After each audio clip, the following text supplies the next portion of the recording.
My name is Kapil Jagat, and I'm the CEO for Regenesis Corporate Education. And today I have with me, and in no particular order, Shifizo Makungo, Felix Kagura, Bridget Padiachi, Ntokuzo Bengu, and Devan Parbu, who seems to be gone off screen now, for whatever reason. But welcome to the panel, guys. I'm going to shortly give you an opportunity to introduce yourself. But before I do that, let me spend a short while on introducing Regenesis. So Regenesis is a private business school that was founded in 1998 by our three shareholders who have done such an awesome job in growing a global business today, namely Dr. Marcus Servania, Dr. Penny Law, and Vivian William. The business today has prospered and has grown globally and operates in countries such as Nigeria, other countries in Africa, and we've got faculty and office and staff in Mumbai, India. We've delivered programs globally, and we have faculty members across the globe. We've, Regenesis, every school has got a differentiation factor, and at Regenesis, we believe that the fundamental difference between us and other business schools is our spiritual element. And our spiritual element is not aligned to any religion, but rather having a purpose, a human being having a purpose. So when you open your eyes in the morning, what is the reason you've opened your eyes? And, we call these the intelligences. So we have multiple intelligences that are actually developed into a module that all Regenesis students learn about. These are financial intelligence, emotional intelligence, intellectual, physical, and spiritual. And the reason why we have these intelligences is because if I look at financial intelligence, it's not just about managing a balance sheet. It's about managing your own balance sheet, your own personal income statement as well. It's understanding how to make the right financial decisions. If you're a manager or a leader, can you imagine being the best leader, but your finances at home isn't that great? Okay. The other issue is, with spiritual intelligence, we believe we develop the best human being rather than producing the best, let's call it, commercial executives or leaders. We believe in developing the best human being because the best human being will play multiple roles, such as I'm a dad, I'm a parent, I'm a sibling, I'm a community member, I'm also a manager, a leader, or an employee at a company. So that human being needs to have that structural makeup of being the best version of themselves in whichever role they play, and they play multiple roles. So that's Regenesis in a nutshell. I am going to hand over to, and in no particular order, Shifizo, if you can just briefly introduce yourself, and I'll move on to the next analyst. Thanks, Kapil and Regenesis for the invite on this conversation. Quite excited to be part of it. Looking forward to learn from the other panelists as I share. I'm Shifizo Makungo. I regard myself as an IT engineering leader, and I'm passionate about building effective technology organizations and teams, at least that gets to be productive, and that's why I'm quite excited about the conversation around linking HR, people, as well as digital aspects of it. I've been with Sanlam for the last 4 years, and then prior to joining Sanlam, I've had the privilege to work alongside some of the most amazing human beings in our industry, in the F&B wealth and investments business, T-Systems, CETA, and since then I continue to grow within our current Sanlam Investments group. So that's pretty much myself there, Kapil. Thanks, Shifizo. Appreciate that. If I can move over to Bridget Padiachi, if you can do a brief intro. Thank you so much, Kapil. Good afternoon, everyone. I'm very excited to be joining the conversation today. It's definitely an exciting topic. I'm hoping to learn lots from the panel and just to share what I've come across. I head up the people agenda for One Plan Insurance. We are the market leaders in pet and health insurance in the country at the moment. It's also a very exciting space and very unique to the insurance space as well. So lots of changes and digital impacts a lot of what we do and where we're heading. So we've gone through some challenges and overcome some challenges, which I'd love to share with you as well. Thank you. Thanks, Bridget. If I can move over to Felix.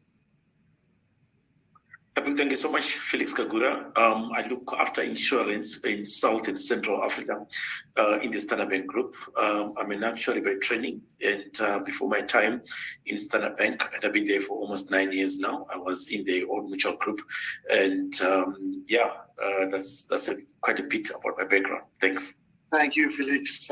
Short and sweet. Devan, if you can go ahead, please. Thanks, Kapil. My name is Devan Parbu. So I've been with Santam now for about 4.5. This is my 5th year. Prior to that, I was at FirstRand. Prior to that, Discovery, and at ITCON prior to that. But all in all, I currently look after digital transformation for HR in Santam. I spent about 6 years or so in this field, really transforming and modernizing both the processes, the practices, as well as just the operating models around how HR functions in organizations, and that's really what fuels me. And I'm really looking forward to helping the industry, helping students, helping everybody that's joined the call today, as well as learning from the panelists, this conversation today. So that's a little bit about me, Kapil. Thank you. Thank you, Devan. Last, I have Thokozo. Please, can you go ahead? Thank you, Kapil. Good afternoon, everybody. It's Dogozo Pengu. I heard Bridget say something and, give One Plan some bragging rights. I'll do the same. So I work for the coolest insurance brand, Mawe Insurance. We're about 15 years old. So a bit about me. I've moved around quite a bit. I was at BCX, I was at Marsh, I've been at Unilever, Afrocentric Health. So I am quite comfortable with working with young people and growing that kind of talent, and if people want to move, etc., explore. I'm always open to that. I'm young at heart, I suppose. And looking forward to this conversation. Mawe is on an interesting transitional journey. Insurance is quite an interesting industry, and it's, we've got to get HR to a point where it's modernized, as Devan has said. So looking forward to learning and to contributing. Thanks. Appreciate that. Guys, so a brief introduction, right? Insurance is fundamentally created based on faith and trust. Okay. I think a lot has happened since the first insurance policy was created. And perhaps these days, insurance isn't what it used to be.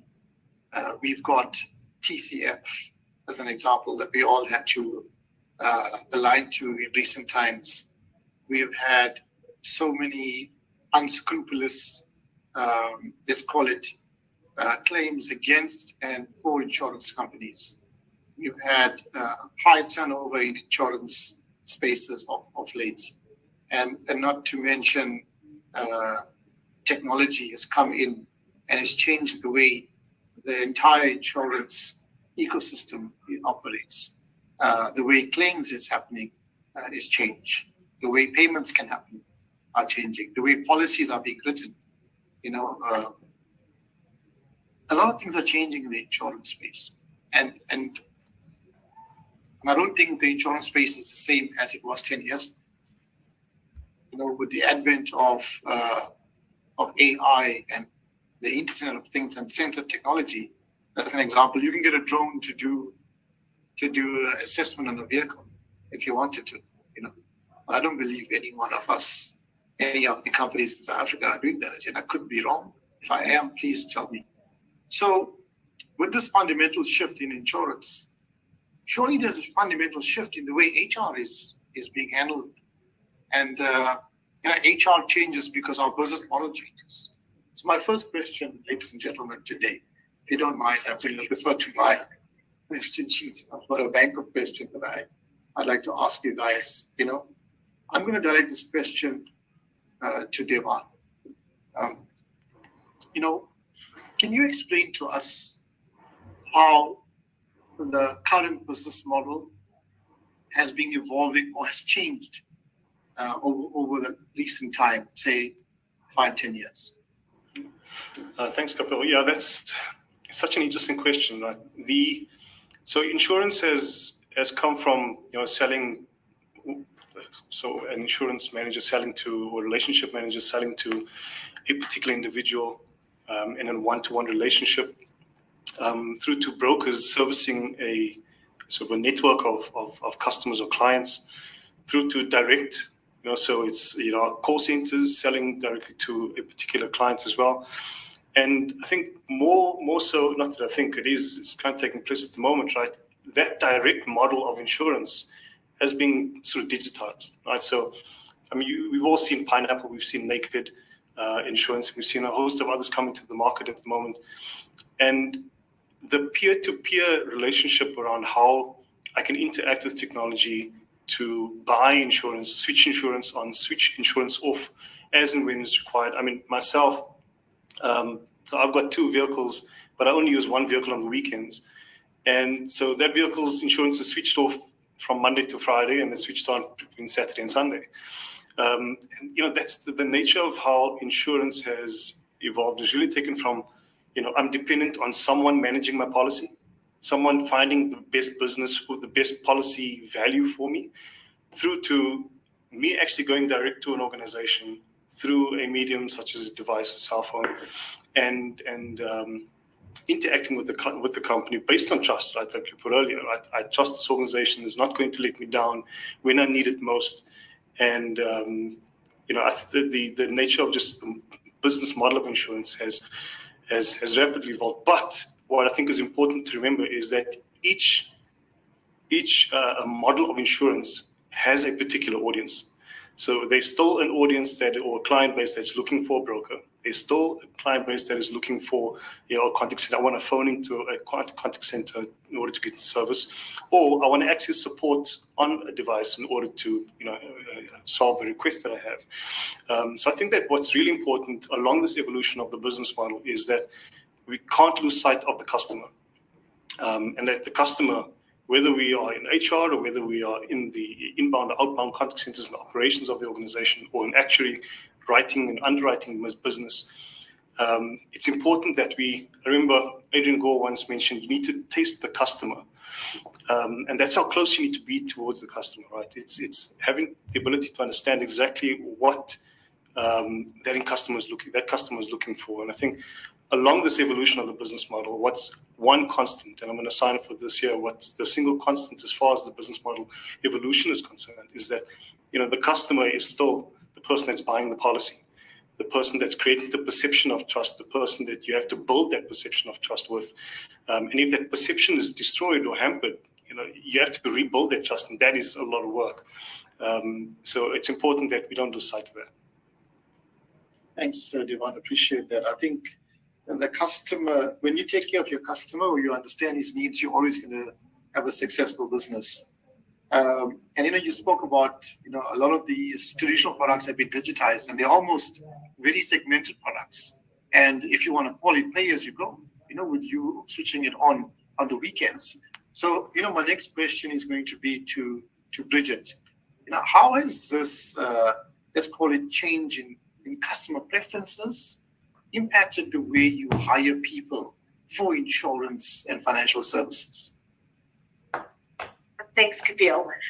That is a very interesting question. I think it's very relevant in how we manage at the moment, because what we've seen is that the traditional model of hiring, against a job spec, and these are the minimum sort of requirements that we look for, is no longer valid. It's no longer relevant. And so when we start to understand our customer preferences and our customer needs, we start realizing that we've got to be able to cater for that. A few years ago, in call centers, we started realizing, okay, well, we now need to cater for assessment of, the 11 official languages, 12. But the reality is that, how quick we were to shift to that wasn't something to be proud of. I think we took a long time to find solutions that were able to cater for those sort of things. And so when we hire, we have to almost look at what the deliverable would be from a customer preference or a customer need. So I'll give you an example. In the pet insurance space, being able to sell pet insurance, you have to have an affinity towards pets. You have to have an understanding of what that environment looks like. How do you connect with a customer that is calling about a doctor's visit and their pet isn't well and they're quite, passionate and about, what the situation is. And if the employee can't show that sort of empathy and passion towards the client, you're going to lose that customer because that's what they're attached to. And so from the health insurance and the pet insurance space, we found that character, personality, the soft skills are a big factor in our workforce, not just the product knowledge. And so, looking just for sales experience or service experience and considering that the insurance market, from a business point of view, like you said, we're quite incestuous. It's one insurer to another. The talent pool is actually shrinking, and we're not enticing people to join the talent pool as rapidly as we would like to. And so reinventing what that looks like is important for us to be able to shift the needle and cater for the workforce of the future. Thanks for that, Bridget. Really interesting insights. Shifitso, I'm going to move on to you.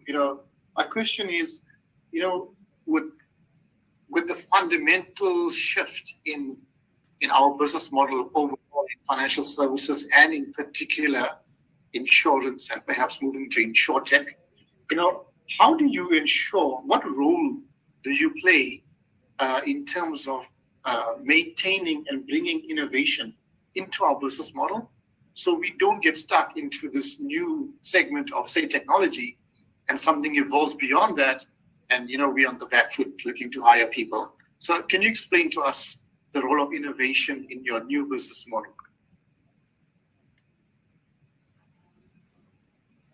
Thanks, Kapil. As Divan touched on, Divan and I are colleagues within the Sanlam Group, and as you can see, you also touched on it. We're talking AI, which a few years ago used to just be a conversation that a few tech-savvy people will be having, and now it's become a mainstream force multiplier for almost all of us. We either preparing or having a conversation around it. But in our businesses, and then it's not a situation that's only unique to us within Sanlam, to be innovative, or at least to make sure that you remain relevant throughout the eras of tech advancements. If you look back from 1980, when there was a PC era and personal computers were a thing, we moved to the internet era, we moved to the smartphone era, and we moved now to a cloud, AI, and the metaverse. So you are needing to ensure that your market research and trend analysis remains pertinent as you strategize, as you define your adaptive operating model. So that's how in our world, we pretty much stay up to date and engaging with quality market leaders in terms of research in the space. That then help us in the second point around identifying opportunities. And you'll see within the Sanlam Group, and Divan touched on some of the competitors, we pretty much leveraging partnerships with the likes of MTN. There's an expansion to Pan-African countries where we're not building some of the solutions internally. We're partnering with, I'll call them digital native businesses to ensure that we remain competitive. Internally, we continue to focus on modernizing our core platforms, which remain the area we spend a lot of our time, and we then incorporate that as part of our strategic planning to ensure that innovation and modernizing our business remains a topic of conversation. There's obviously a need to ensure that a change management from a people aspect is also taken care of, because as you introduce new platforms, uptake as well as adoption, mapping that to your different user needs, you don't deploy a tool and then you've neglected to take your people on board or along the journey with. So that's pretty much, I would say, how as the business models changes and as we're needing to innovate, needing to bridge the gap between transitioning from where we are to where we're going. Those are some of the things that within our group we're paying attention to, we're prioritizing and focusing on, Kapil. Thanks, Shavitsa. Appreciate that. And Tokoso, my next question is to you. Again, I'm sticking with business models and people, right? Because our business models are changing and our people are not, is what I'm saying. And I'll give you an example, and perhaps it's not, I know it's happening in the insurance space. I know it's happening in all spaces, actually. But the example I'm going to give you is not from the insurance space. Now, I recently interacted with some customer service agents in the motor sector, dealerships, sending your car for a service type of situation. And, now I know my experience with these dealerships, especially in the premium dealerships, the guys have taken this very executive approach, almost like this private banking approach. And, when you go and you book your car in for service, you get an SMS, you get an email, the guys give you cappuccinos, they drive you in very elegant cars to where you need to be. It's a far cry from 15 years ago, where you perhaps never even booked your car at the dealership. You send it to your friend down the road who was a mechanic, right? So that model's changed, and I assume the same thing has happened with insurance, right? I called in one day to this dealership, and I spoke to a lady, and she spoke to me as if I was somebody she was calling from a call center, shouting at me. Good day, you are speaking to XYZ. I am calling you from XYZ dealership. How, and let's be honest, we know those calls that I speak of. What are you guys at MyWay doing to change that perception? Because the business model is changing. I mean, one of the things, so two parts, right? I think it was Devon who mentioned something along the lines of segmenting the customer and appreciating that certain things are going to work for certain customers and some maybe not so much. One of the things that we've done from a business model perspective is to deal with the reality that there are customers that maybe don't want to speak to somebody who sounds as if they are really reading the script. So we've got MyWay Blink, and that business model is based on the premise that you get insurance at the blink of an eye. So we cater for that customer, and that is more or less the segment that we play in because we've got younger customers. Even our workforce average is quite young. So there's that aspect.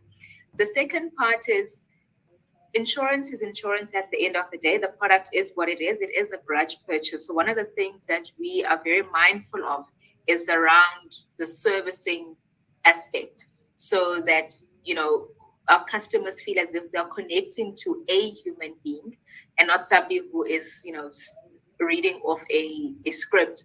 I'm not sure if the attendees or, my fellow colleagues, panelists are aware of one of the things that we pride ourselves of at MyWay is a Nkosi Nathi story. Just very briefly, one of our customers had an issue and one of our advisors actually out of his personal will started calling every day and going and checking up on them.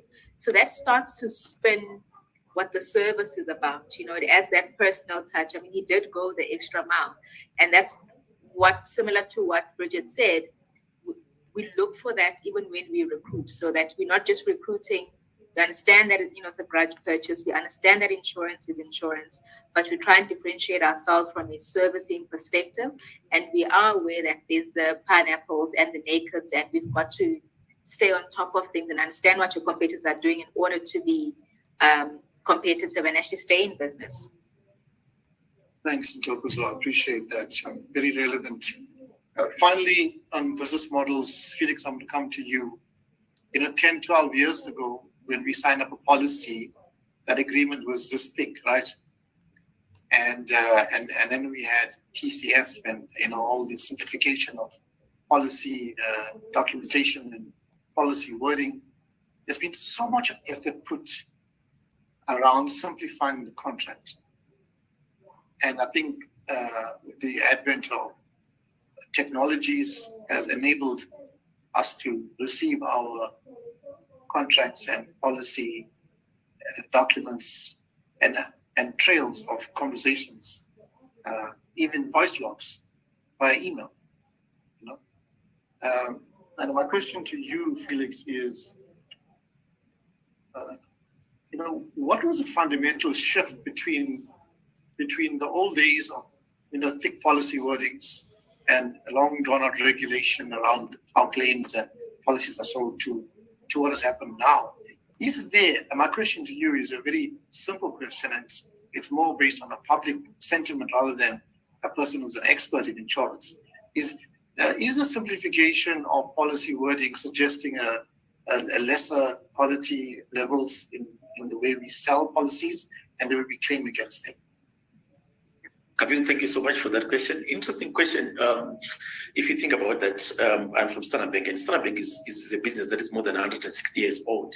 So over the years, we've had a lot of changes coming through, and we sit with some contracts that come from way back. So we've had kind of like enable and implement some of these changes over the years and sit with them.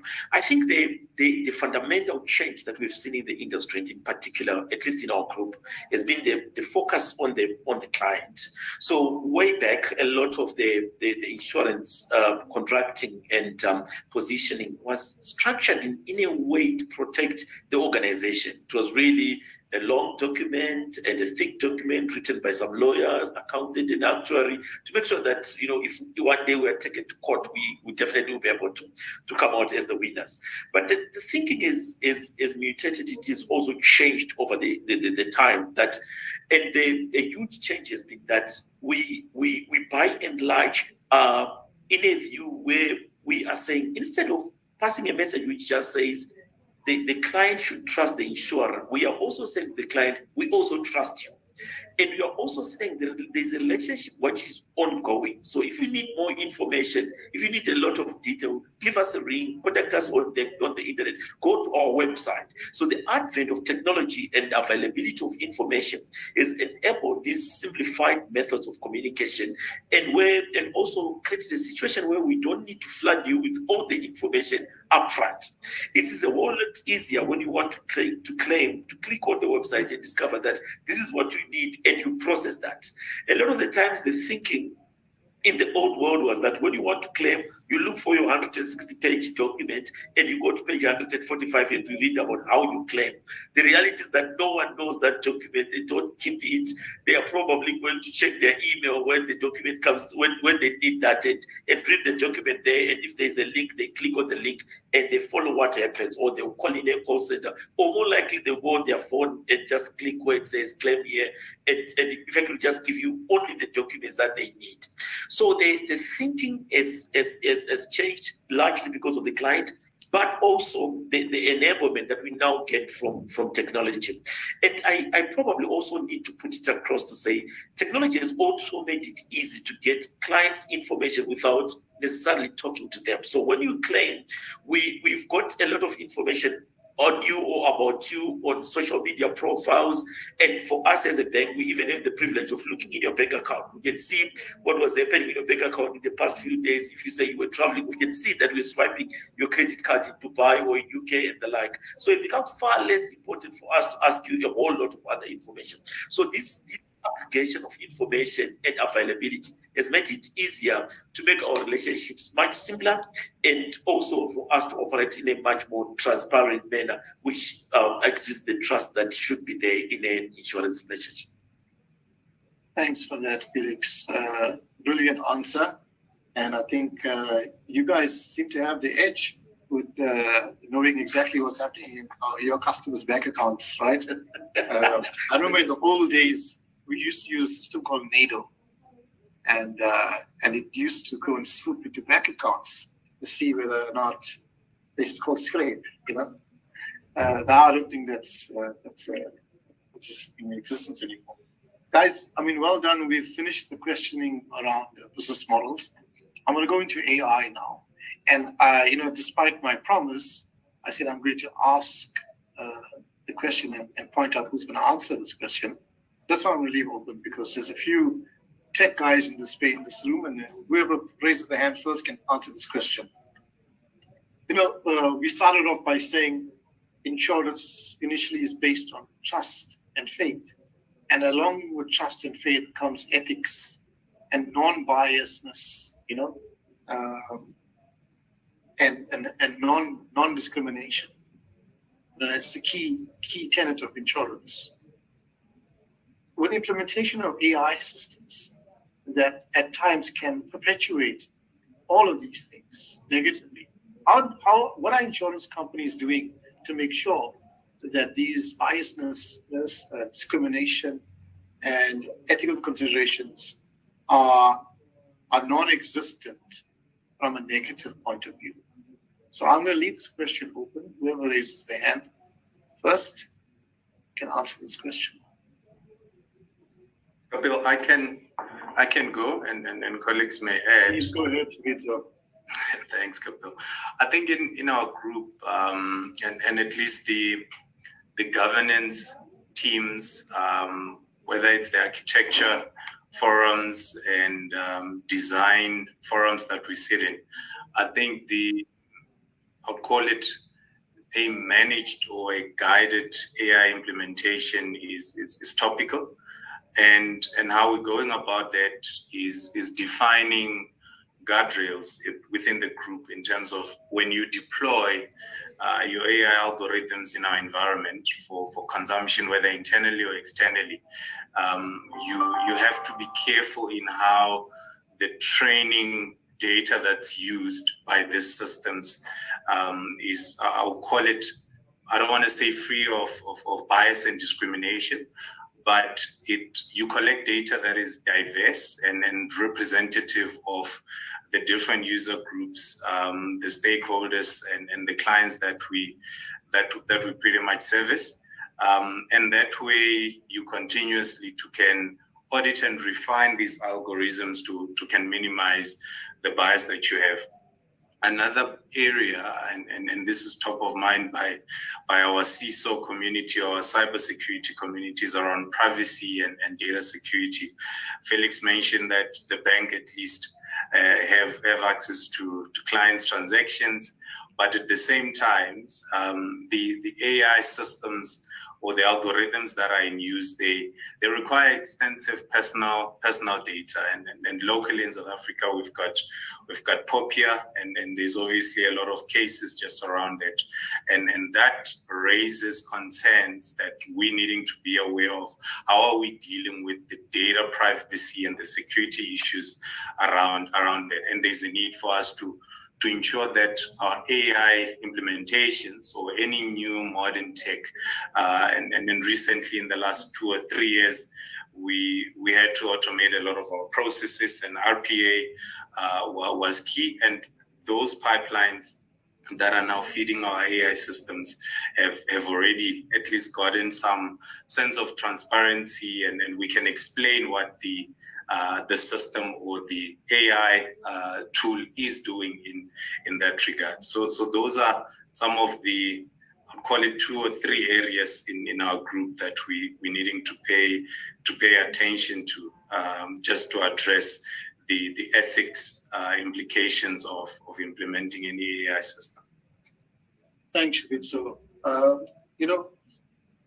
AI, comes with a lot of challenges, but also a lot of opportunities.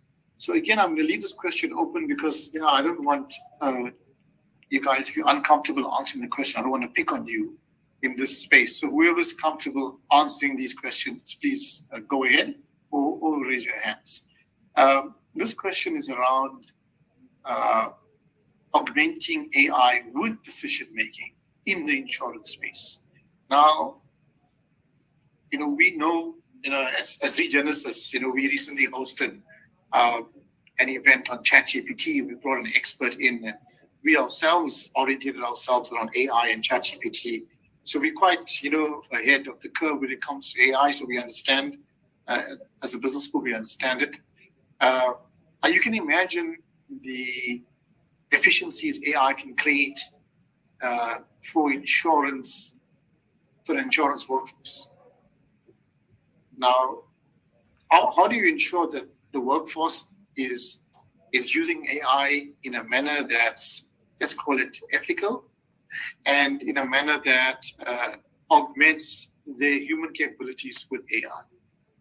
I know it's a tough question, guys, so that's why I'm not going to pick on anybody. Devon, you saved me. Please go ahead. So I'll come in, but I saw Felix's hand was up just in the previous question. So before I come in and comment on this question, Felix, you can go for it as well. Devon, thanks so much. I'll be quick and I'll try to combine the previous question in this one. And my angle allows me to do that, Kapil. I'm taking Engo as a product actually, yeah? And one of the big advantages that we've seen from AI is the ability to generate data that was previously very difficult to get. So that then helps us a lot in the sense that you can get a lot of information. And the data, you can easily sanitize it, or maybe you can aggregate it so that you've got clusters of either people who drive red cars or people who stay in a space and the like, and then you can get the incidences, whether it's claims or of kind of like mortality and all those, or morbidity, or all other variables that we look at insurance. And then from there, to touch on your second question, it then becomes a question of the decision making. So if we have an understanding of the reason why people who drive red cars claim more, then you can decide your premium. Is it because they are older people? Is that they are older cars, or there are people who are excited with their colors, or it's because red cars are difficult to see on the road? Depending on the reason that you pick, you then make a call in terms of how you vary your premium, how you adjust your claim process, or how you can help the clients to avoid the accident so that they claim. So I do think that in one sense, or in one big sense, AI has created a lot of data which, if handled and used properly, can help out both the clients and the business. Thanks, and Devon, thanks for your kindness. No worries. Felix, I didn't see your hand up because you've got a dark background to my left of you. So I didn't see that, whereas Devon's hand is bright orange. So I can see it. Sorry about that.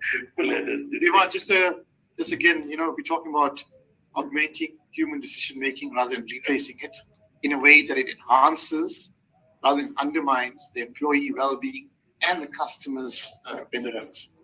Yeah, I think that's so important, right?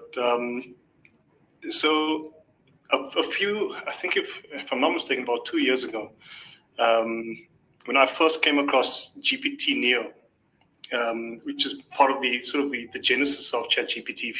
If you've been following the conversational AI evolution, so around the time when OpenAI released ChatGPT-Neo,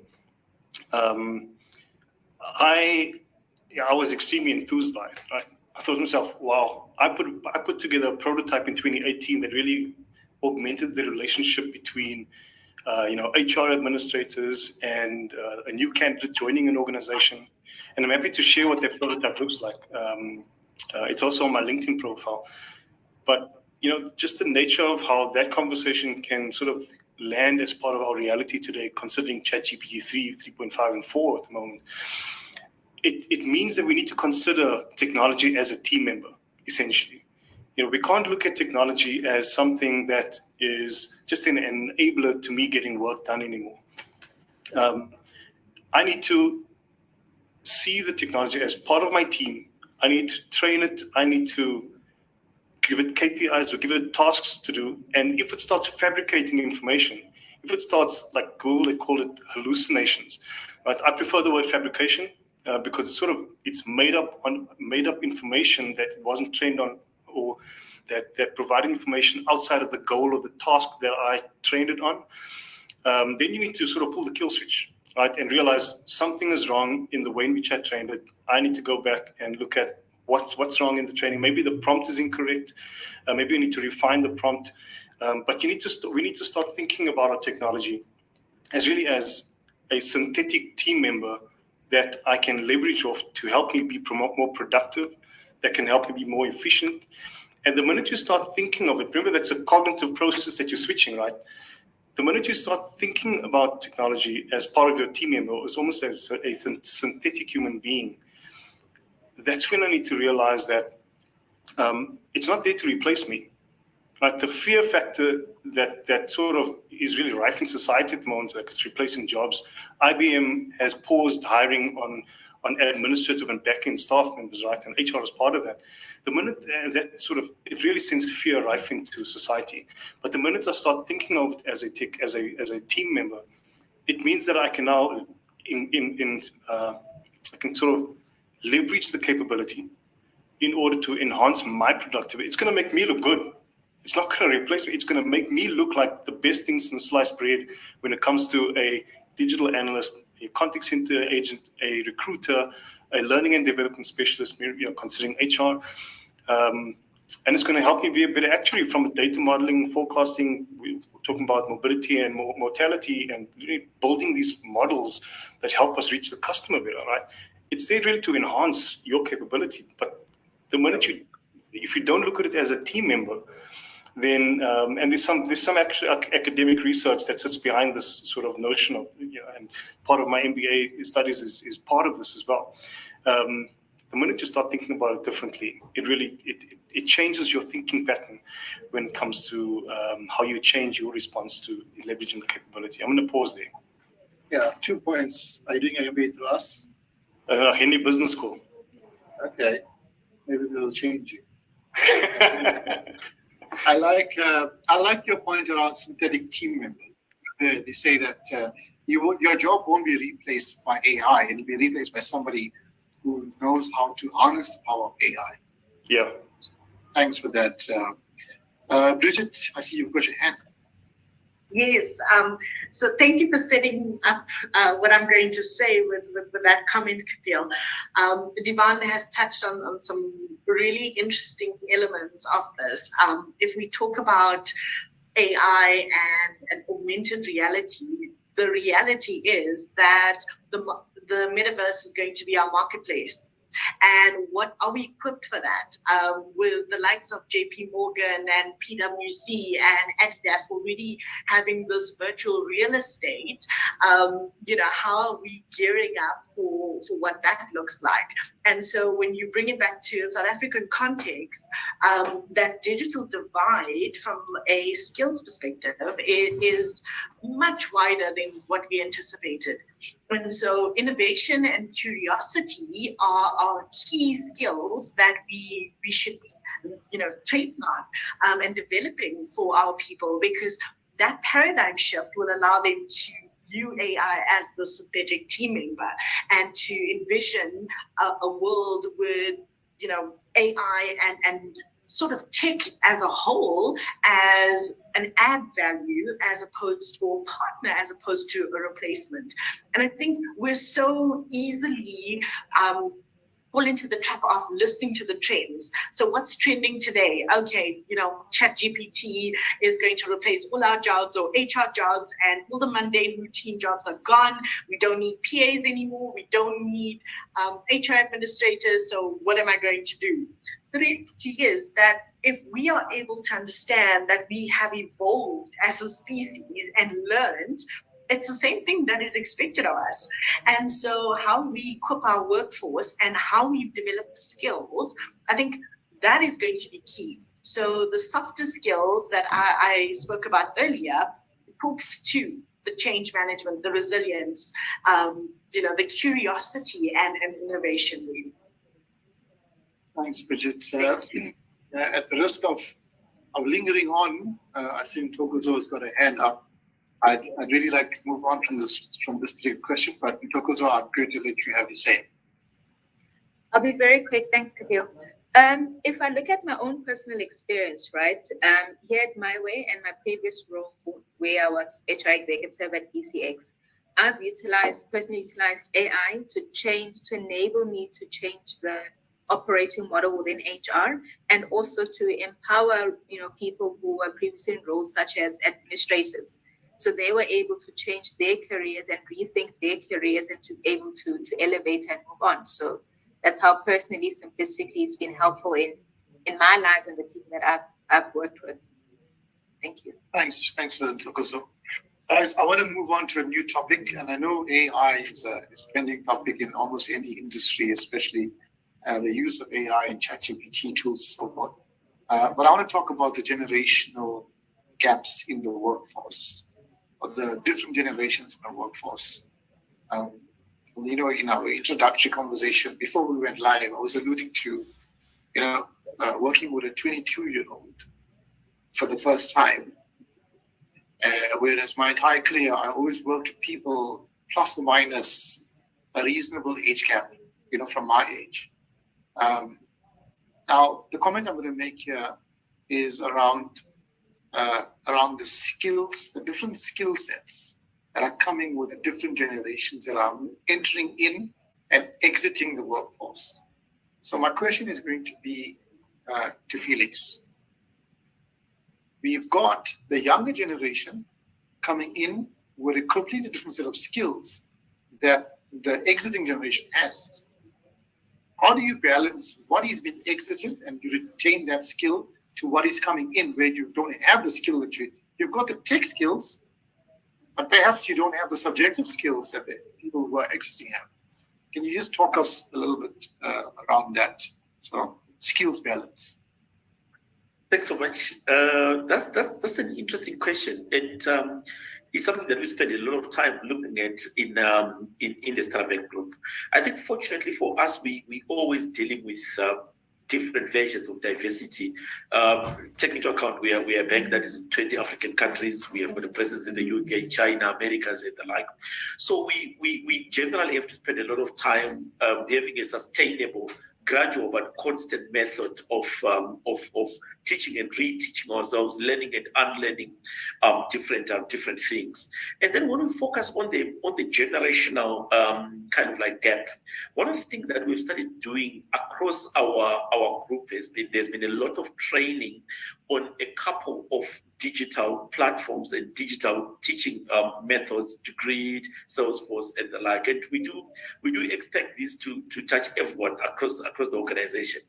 But what it has done is that it's created a number of kind of like natural things that emerge. So you find that your youngsters, they come in, they're very quick on these things, and we gamify this so we can see where are you on the Salesforce training and the like, how many points do you have, and you naturally see the youngsters kind of like nicely going up on the curves.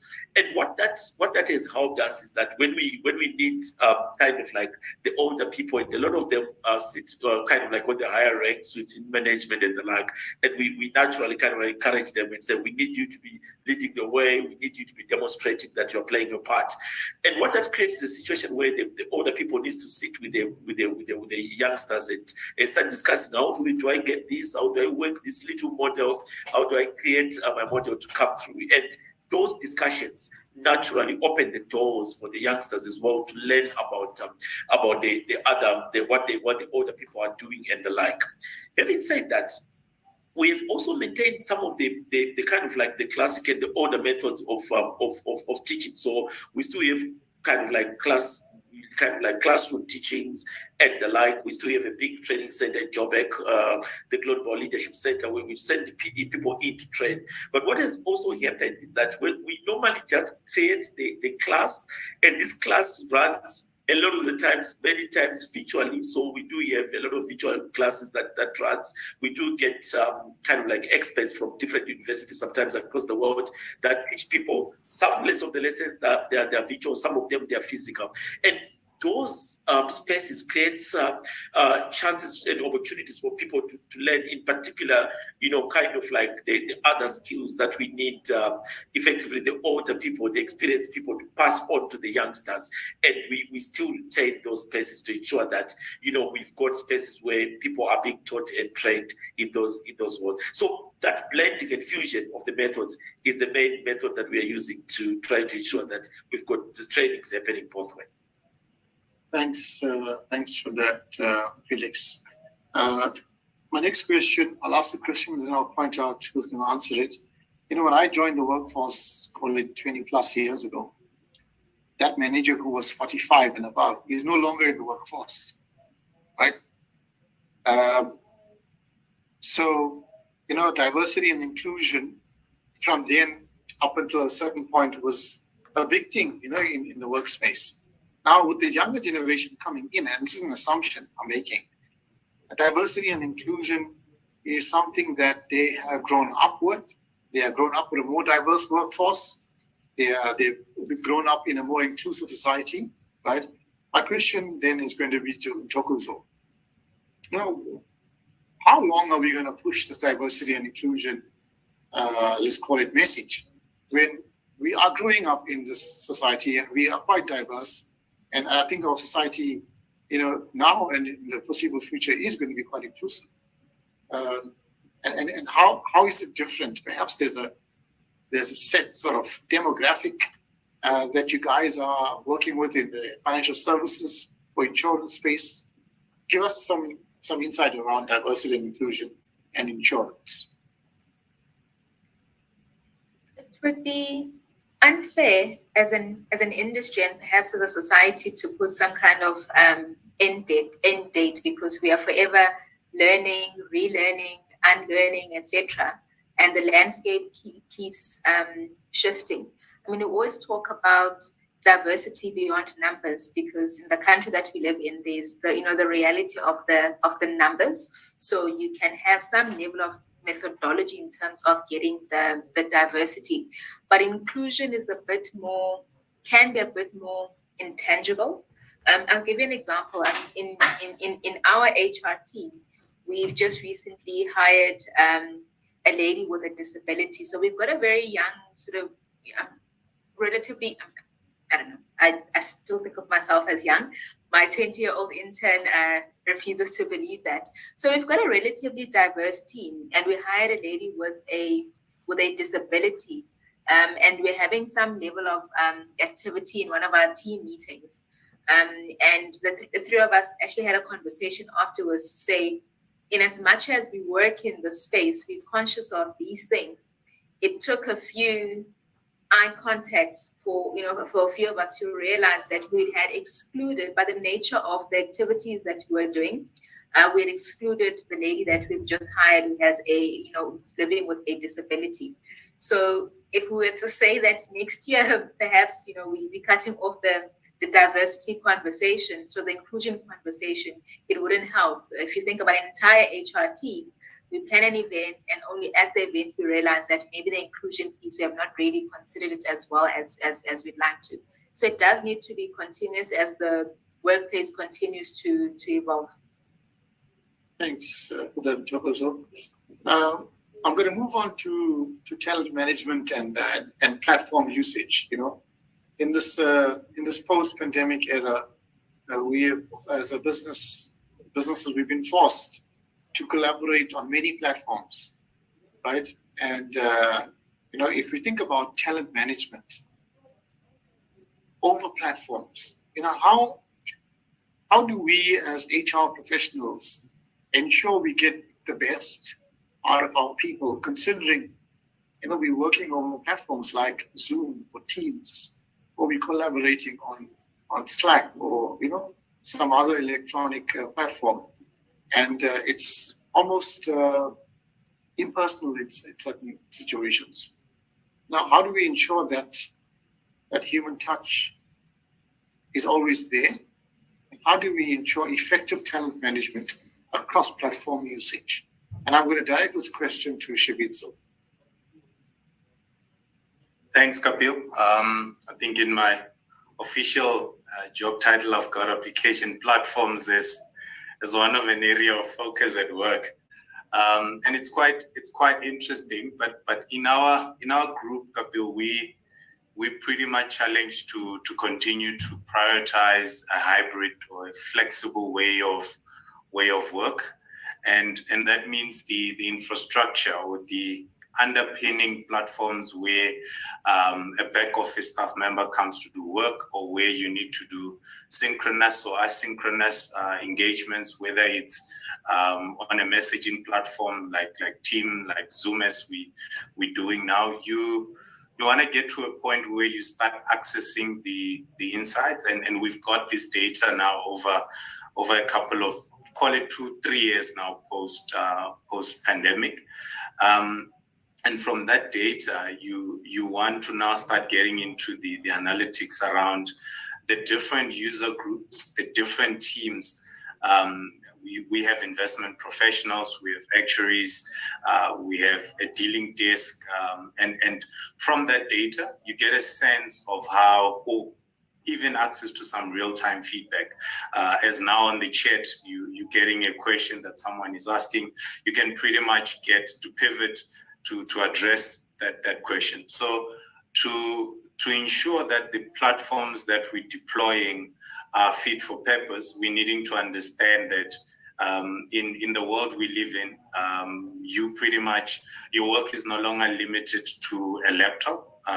You now have a phone, you have an call it iPads, or rather small tablets that you move around with. So you pretty much are moving with your work. And as such, you want to ensure that your platforms are able to enable that ease of accessibility, just so that you enhance your employee experience at work. You're not creating boundaries by limiting access to the corporate network with concepts around zero trust security access. You recently would have seen an announcement from Google around the KeyPass implementation, which is an aim to do away with passwords, which then underpins access to or ease of access to these platforms that we're needing to deploy.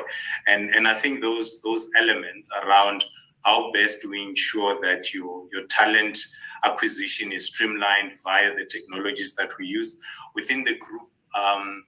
Divan will keep me honest, we had to deploy a new onboarding module in the system that we use to manage talent acquisition into our environment. So it's things like that requires us to continue to build on, enhance on platforms we have, review and see if they're still fit for purpose, decommission or sunset those that are no longer fit for purpose, and engage the new ones and deploy, roll out, and ensure that the new workforce and the teams are leveraging them.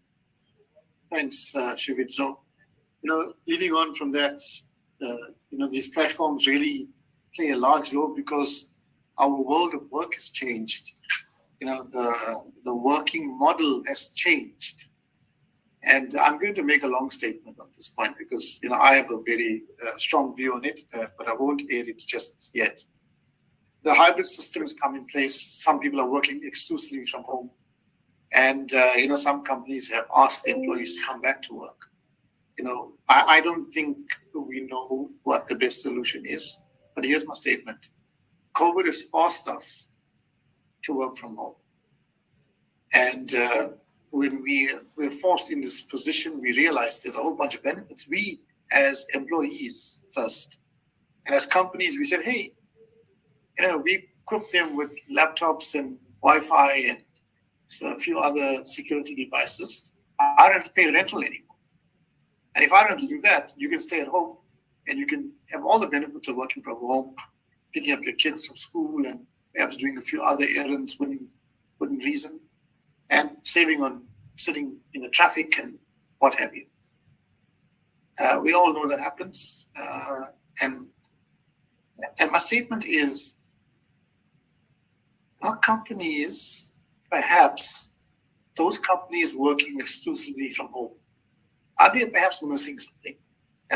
And yes, I said that, missing something, because for the last 150 years that businesses have been around, business success is driven by culture and attitude and interaction and learning. I remember in 2021, we had to deal with some junior auditors, and the guys were at sea because they had no one to ask the question to. They had to log on to Teams, check the guy's diary and calendar, and then speak to the senior. And it never happened in the day. It happened 2 days later. And I'm the customer asking, where's the reports? So those guys were hit badly. They don't understand. They kind of, I can go next door and ask my colleague the question. Hey, what do you do in this situation? And there's a vibe and atmosphere in the office. Now, I'm not for working in the office or against working in the office. My question to Bridget is, can you put some sense to all of this? We social beings, we need to work with people. Our businesses have culture, but there's also benefits for employees to work from home. Give us some sense and insight into that. So I agree with a lot of what you've said. I don't think there's a one size fits all. We inherently as human beings crave connection. And in our organization, we're high touch, high connection. And so our employees, we actually had no issues with everyone connecting to it. They were actually quite geared up because there's lots of team building that happens in our operational environments. And so they have missed out on that.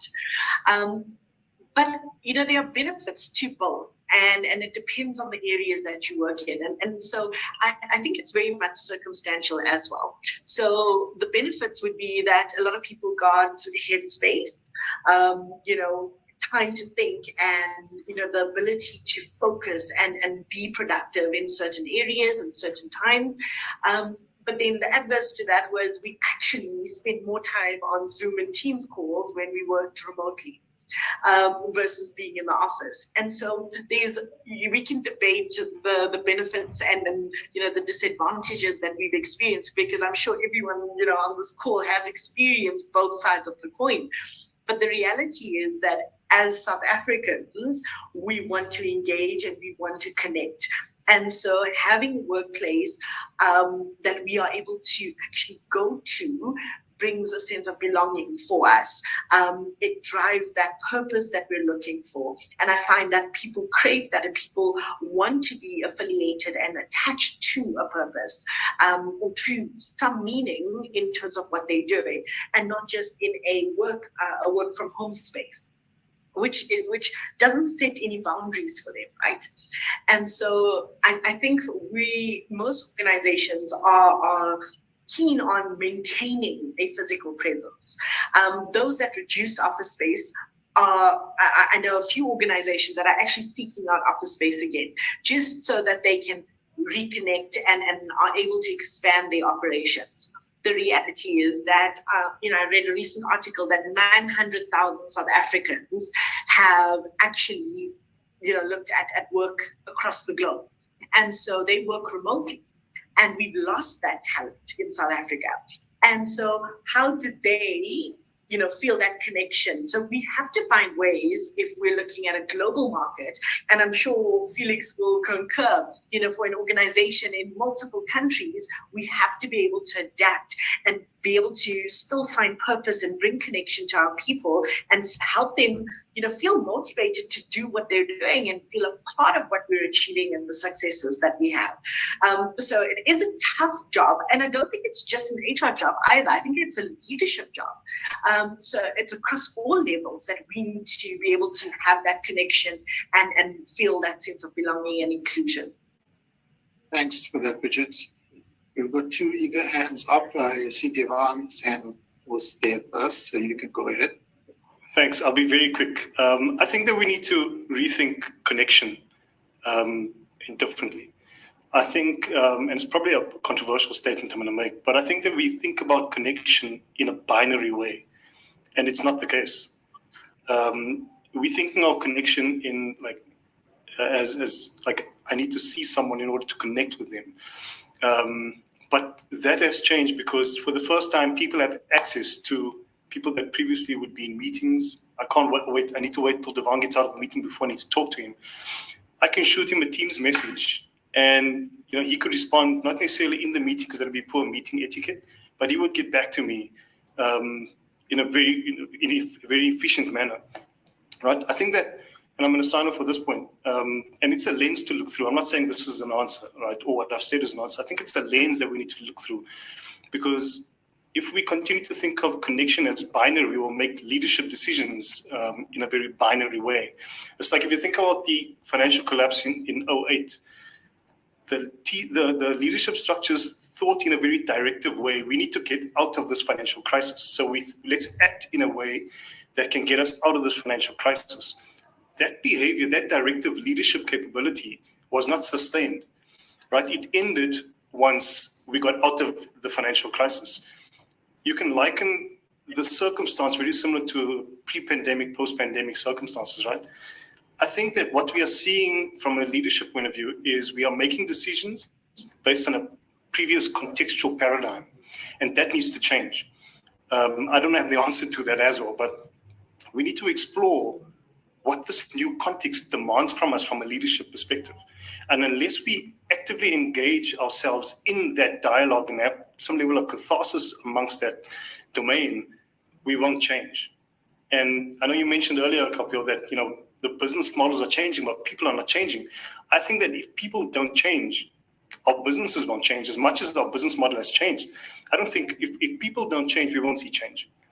And I think that I'm going to pause there because I can go on for this year, but in take the conversation, I'm going to pause.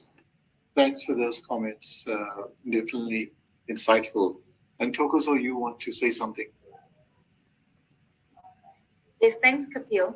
So interestingly, my way had a work from home policy and arrangements long before there was COVID. So it was part of the culture. There were certain criteria, obviously, and certain spaces, that could work from home, and you applied it. There was a whole process.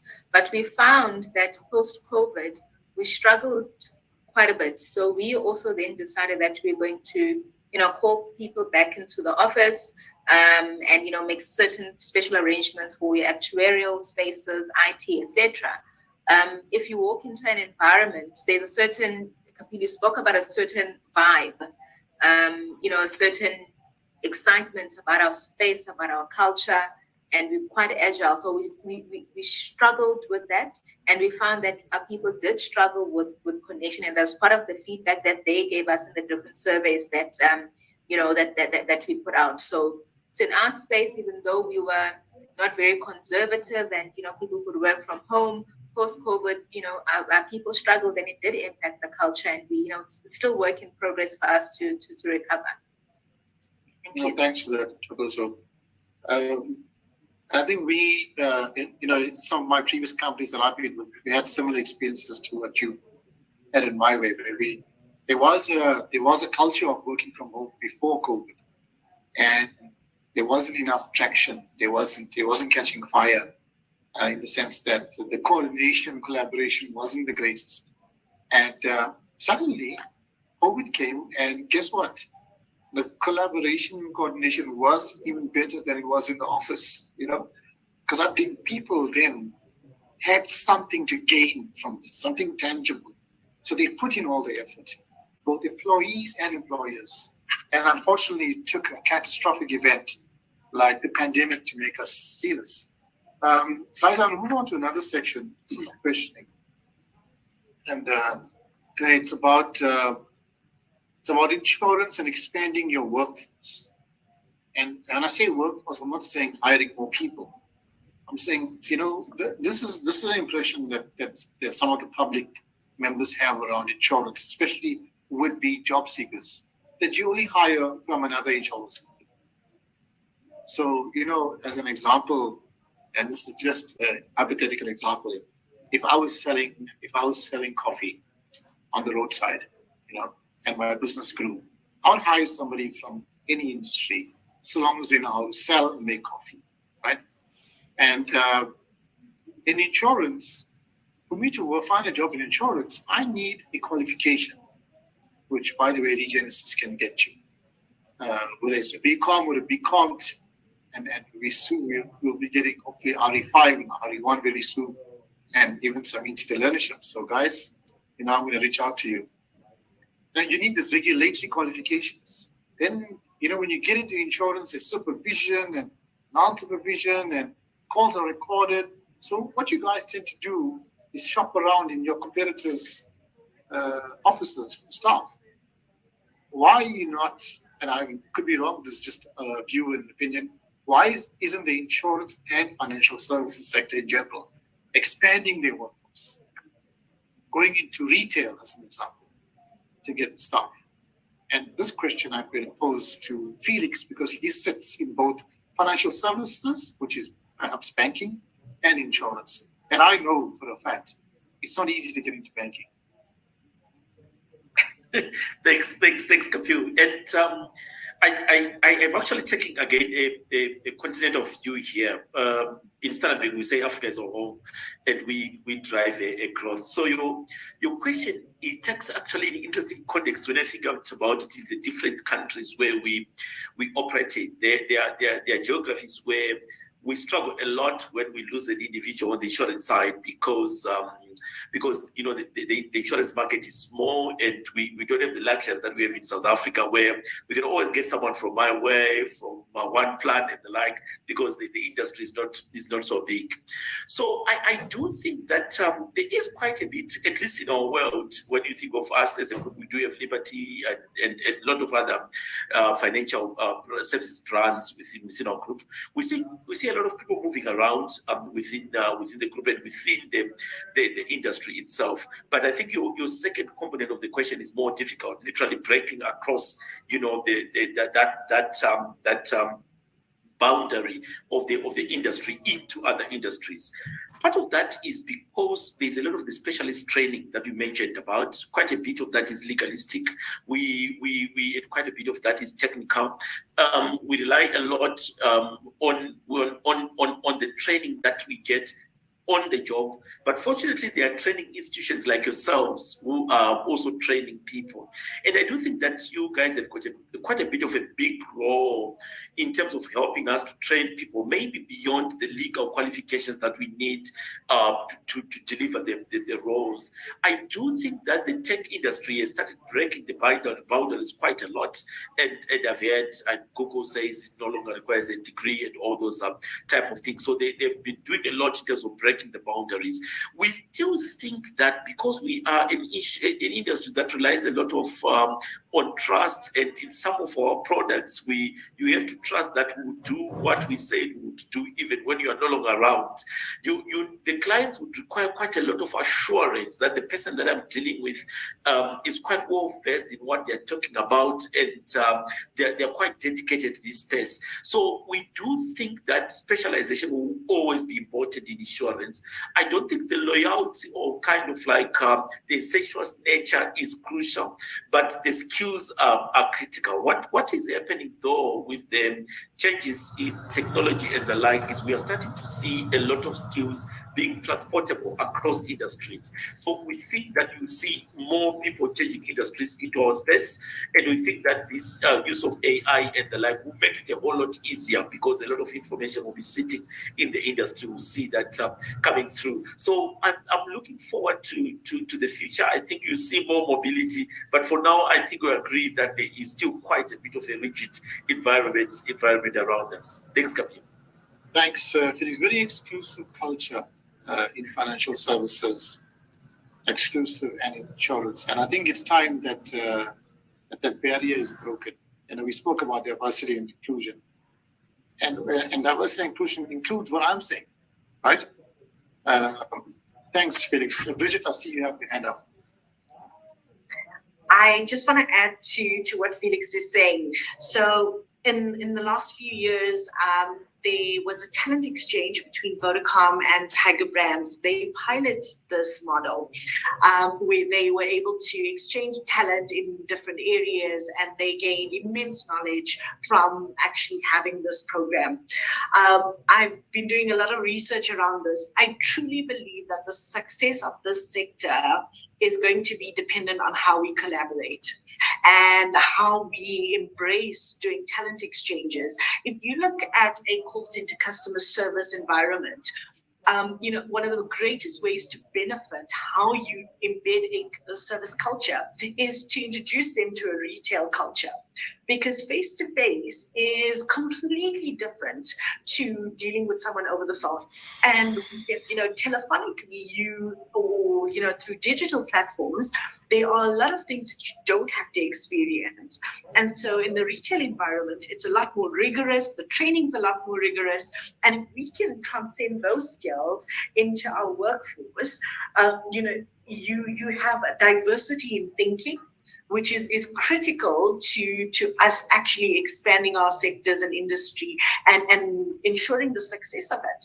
So investment into a talent exchange, similar to what Vodacom and Tiger Brands have done, would definitely help us shift the needle. But it takes, leaders on this panel to buy into it and to be willing to collaborate in that way for that to happen. Thanks for that, Bridget. I'm happy to get into conversations with you guys about talent exchange. I'm sure we can work on something. Staying on talent and the workforce in the insurance space. And this question I'm going to ask to Shivetso. To all the learners that are listening in, our students and delegates and across all platforms, who are perhaps not doing a tailored insurance program, right? What are some of the skills future employees will need to thrive in the future? And how do you go about developing these skills that the insurance sector needs, that we don't have a dire need for it now, but in the next 5 years, it's going to be absolutely essential. Give us some guidance around how we shape our career to get into insurance. Oh, thanks, Kapil. I'll also just pass a comment to your earlier question, and I must credit a colleague of mine. I saw him on the audience, who's our strategy analyst, Letu. And he said, as our strategic response, we need to be open about where we're sourcing talent, considering our socio-economic constraints locally and also abroad. But to the question, Kapil, within Sanlam, we've been fortunate. I think these programs have been running for about 2 years now. We have a digital academy and a data academy.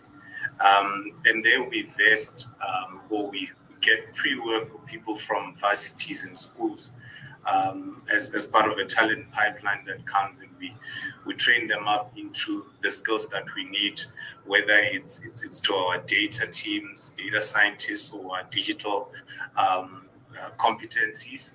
But I read a report, I think, over the weekend. The World Economic Forum published their reports around the future of work and some of the skills that are required. And Kapil, you also touched on Regenesis vesting some of the, I'll call it the AI or prompt engineering type of skills. So as I'm into computer systems students or CS or computer science students, I would say you want to continue focusing on embedding your technical skills and understanding not only, I'll call it the hype or the technology stacks that are in the hype cycle, but understanding the fundamentals of how these technologies work, because the fundamentals hardly changes. And you should at least consider, outside of the insurance industry and investment space where I'm at, you should be considering the skills that at least puts you in relevance, not just for the tech stack that's now on the news, but also for sustainable work that you need to continue doing, using the skills that you would have acquired that are either transferable between departments or industries, as Felix alluded to. So that would be my response to that, Kapil. Thanks, Sivizo. I appreciate that. Our next question, I'm going to direct to Togozo.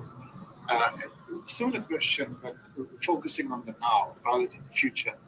If I was somebody who just got a BCom degree and I'm wanting to get into insurance, how do I get past the screening manager to say, listen, this is a good CV because he ticks all the boxes.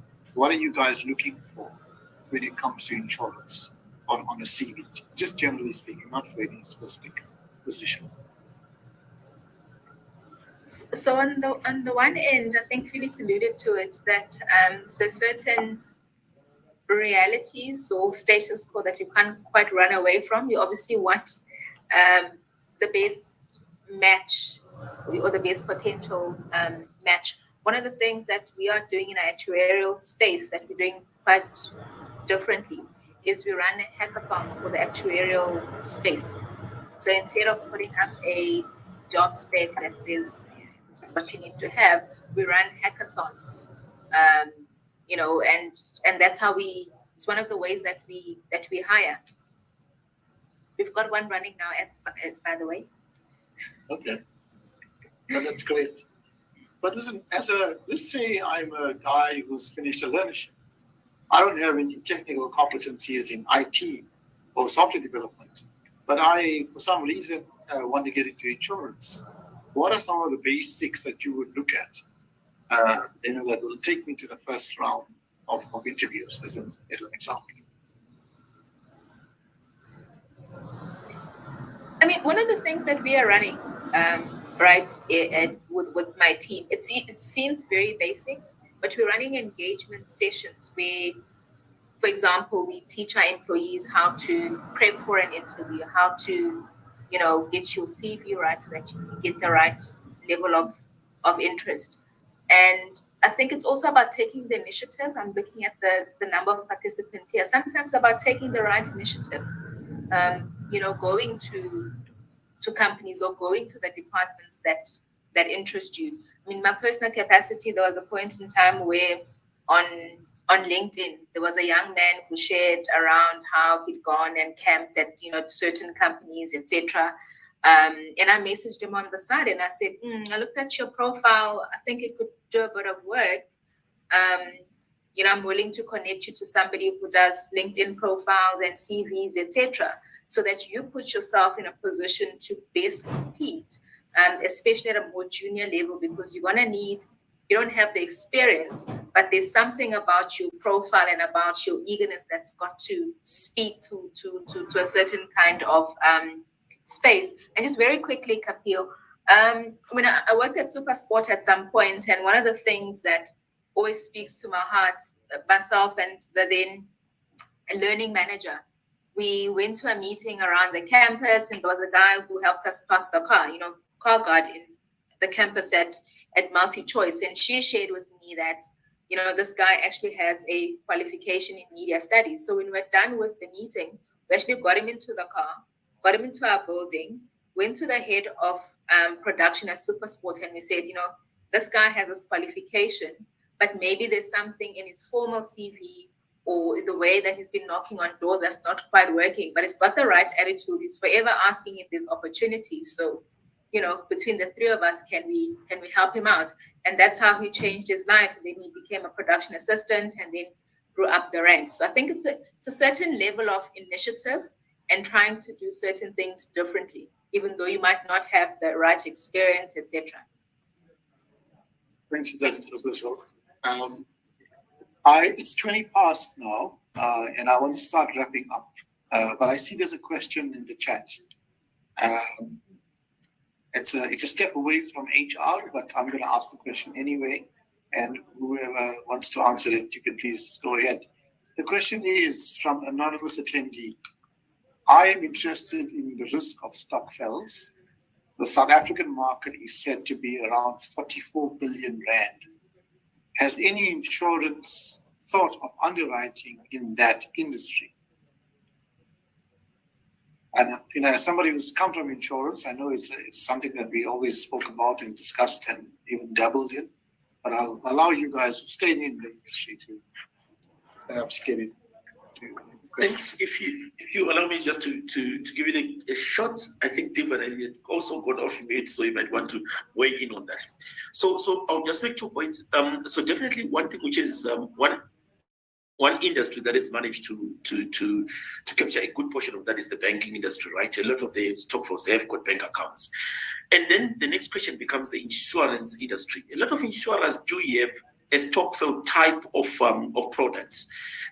But I think the reason why we have not had a dominant force there is linked to your previous question, a copy of culture. So if you walk into an insurance company and you want to claim, there is a lot of kind of like processes. We try to pay you quickly and make sure that you go and the like. What Stokvel's keep is that culture. There's someone you know who knows you, who probably knows the relative who has passed on, and their trust is not necessarily to pay you so that you go away to process the funeral, is to work with you. Sometimes they provide food, so sometimes they're at house for the full week, and they come afterwards and the like. So I think the real challenge has been that balancing that emotional need and ensuring that there's a product. But in terms of the technical answer, yes, there are a couple of products in the market that have been used. I do think that they've not necessarily met the cultural or the emotional need, which I think is a crucial element not only on Stokvel but across a lot of the insurance solutions into the future. Thanks, Kapil. Thanks, Felix. Appreciate that. Guys, let's close out. I'm going to go around the table and ask you to give us a 15-20 second summary about what we discussed. Maybe not what we discussed, but advice to the listeners and the guys who are interested to this webinar. Now, what can we do as an example to make insurance a better space? How do we get access into the insurance employment opportunities? Whatever it is you want to close on. But let's try and be advice-driven. So I'll start off with what I see in front of me. Shivitso, if you can give us your 15-20 second piece. Thank you so much, Kapil. Great insights shared, and thanks once again for the opportunity. I think my view based on what I've heard and what I've shared is some of the challenges or the questions you've positioned to us are not unique to one group of businesses, but it's across the industry.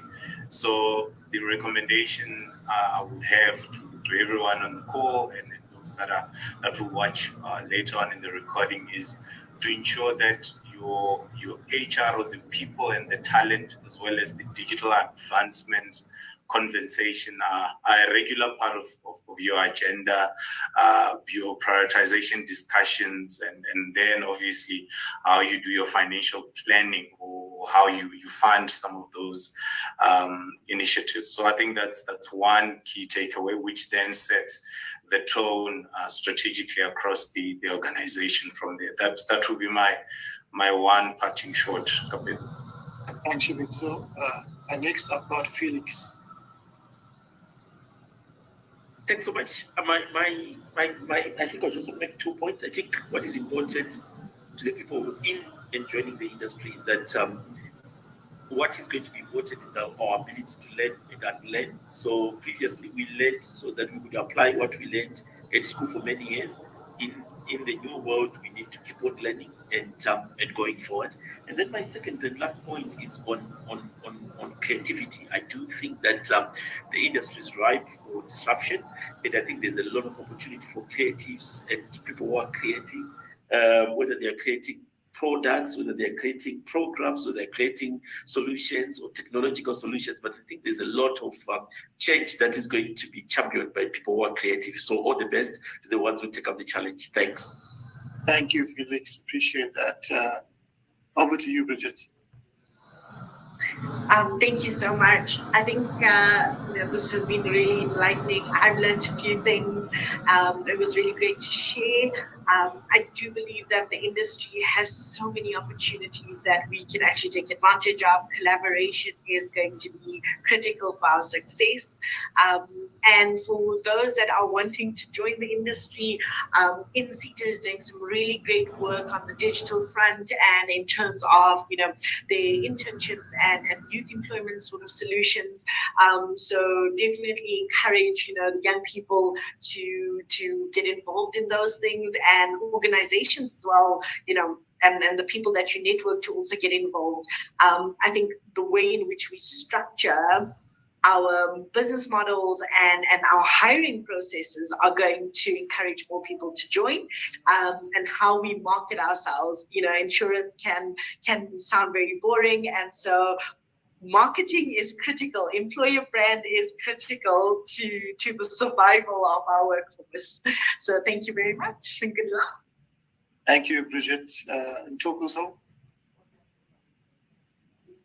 Thank you, Kapil. I'll just sum up on two parts. To the participants as clients of the insurance industry, I would encourage you to check out My Wavelength. And then as people wanting to join the industry, careers page on our My Way careers page, we've got quite a number of opportunities.